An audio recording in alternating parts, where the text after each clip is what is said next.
Nous sommes dans les Journées mondiales des sols, le plus grand moment d'animation de l'année. Cette année, les JMS sont en Normandie, donc ça permet de voir ce territoire et de découvrir finalement les sols de Normandie. C'est un grand moment de sensibilisation de tous les acteurs, qu'ils soient politiques, les jeunes, les enseignants, les agriculteurs évidemment.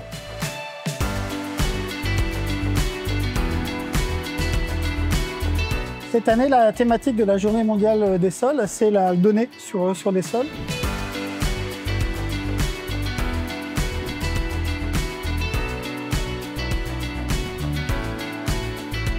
Avoir l'occasion de rencontrer ces sols, de les toucher, de les observer de près, c'est l'occasion de toucher à la fois cette diversité de cette ressource naturelle dans notre région et c'est aussi d'approcher les fonctions et les services écosystémiques qu'ils peuvent rendre.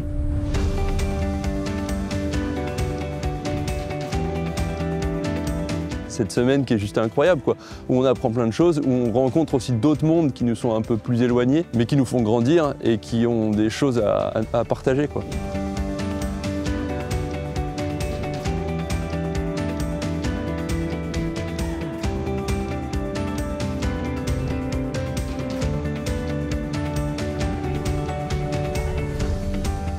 Grâce au développement de projets de sciences et recherche participative autour des sols, on souhaite avoir plus de données. Ces données, on n'a pas les moyens de les acquérir par nous-mêmes. Si les citoyens peuvent nous aider à acquérir ces données, leur sol, c'est aussi leur santé. Et l'idée, c'était de présenter où on en est, de voir comment travailler mieux ensemble et nous accompagner dans les programmes de recherche participative.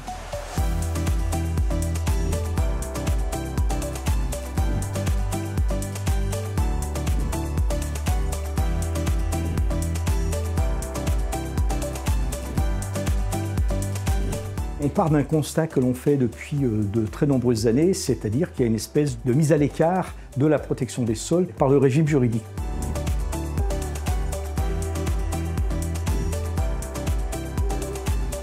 On a fait une fresque spéciale enfants qu'on a inaugurée dans une école. Une version qu'on vient de développer qui s'adresse aux jeunes, 8 à 12 ans, avec une technique d'animation spécifique. En couplant ça avec des animations aussi de terrain, avec jardin biodive, pour que les enfants puissent avoir à la fois les mains dans la terre et puis après prendre du recul sur les enjeux sols. C'est toujours vraiment chouette de voir la curiosité des enfants. Ils ont pu collecter plein de biodiversité et donc on a pu parler du rôle des cloportes, etc. Et j'espère que ça portera ses fruits pour les générations d'après.